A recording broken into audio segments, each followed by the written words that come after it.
If you are creating weekly, monthly, or quarterly reports, this video is for you.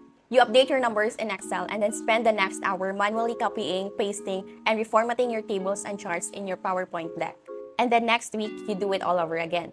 In this video, we are finally linking Excel to PowerPoint so your presentations update automatically. Let's start with tables. Step 1, highlight your data in Excel and copy it.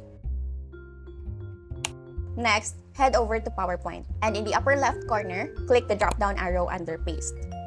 Then click Paste Special, and select the radio button for Paste Link. Then choose Microsoft Excel Worksheet Object, and hit OK. And that's it, your table is now linked.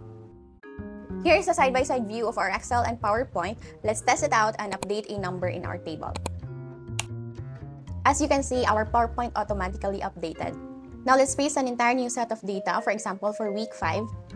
As you can see, the whole table in PowerPoint also updated.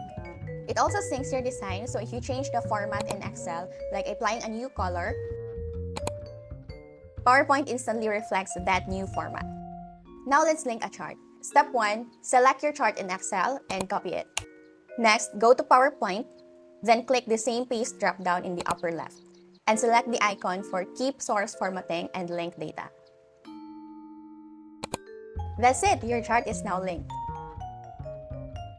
When we update our data in Excel, the PowerPoint chart automatically updates, reflecting the changes we do in Excel. No more manual copy-pasting for every recurring report. This little trick has helped me save so much time at the desk. Now I have time to make more videos for my YouTube channel. If you found this video helpful, please hit like and subscribe. And if you have any questions or requests, let me know in the comments. I'll see you in the next one. Bye!